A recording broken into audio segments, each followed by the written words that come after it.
പാലക്കാട് വിമാനത്താവളം യാഥാർത്ഥ്യത്തിലേക്ക്. പാലക്കാട് ജില്ലയുടെ ദീർഘകാല സ്വപ്നമായ പാലക്കാട് വിമാനത്താവള പദ്ധതി യാഥാർത്ഥ്യമാക്കുമെന്ന ഉറച്ച പ്രഖ്യാപനവുമായി വി.കെ. ശ്രീകണ്ഠൻ എം.പി. പദ്ധതിക്കായി കേന്ദ്ര സർക്കാർ വ്യോമയാന മന്ത്രാലയം വഴി സാധ്യതാ പഠനത്തിന് ഉത്തരവിട്ടതായി അദ്ദേഹം അറിയിച്ചു. പാർലമെന്റിൽ താൻ ഈ ആവശ്യം ഉന്നയിച്ചപ്പോൾ പരിഹസിച്ചവർക്കുള്ള മറുപടിയാണ് കേന്ദ്രത്തിന്റെ ഈ സുപ്രധാന നീക്കമെന്ന് അദ്ദേഹം വ്യക്തമാക്കി.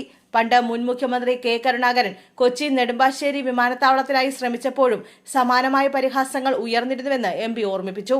വികസന സാധ്യതകൾക്ക് പുതിയ കുതിപ്പ്.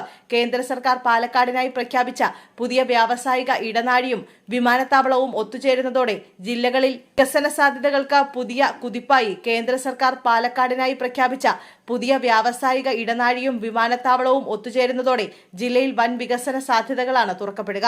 കാർഷിക മേഖലയാൽ സമൃദ്ധമായ പാലക്കാട്ട് നിന്നുള്ള ഉൽപ്പന്നങ്ങൾ വേഗത്തിൽ വിദേശ വിപണികളിലേക്ക് എത്തിക്കാൻ ഇത് സഹായകരമാകും. പുതിയ വ്യവസായങ്ങൾ കടന്നുവരുന്നതിനും പ്രാദേശികമായി വൻതോതിൽ തൊഴിലവസരങ്ങൾ സൃഷ്ടിക്കപ്പെടുന്നതിനും ഇത് വഴിതെളിക്കും. മുഖ്യമന്ത്രിയുമായുള്ള ചർച്ച പദ്ധതിയുടെ പ്രാരംഭ നടപടികൾ വേഗത്തിലാക്കുന്നതിനും അടുത്ത ഘട്ടങ്ങളിലേക്ക് കടക്കുന്നതിനുമായി സംസ്ഥാന മുഖ്യമന്ത്രിയുമായി ഉടൻ തന്നെ ചർച്ച നടത്തുമെന്നും വി.കെ. ശ്രീകണ്ഠൻ എം.പി. കൂട്ടിച്ചേർത്തു. കേന്ദ്ര സംസ്ഥാന സർക്കാരുകളുടെ സംയുക്ത സഹകരണത്തോടെ പദ്ധതി നിശ്ചിത സമയത്തിനുള്ളിൽ യാഥാർത്ഥ്യമാക്കാനാണ് ലക്ഷ്യമിടുന്നത്.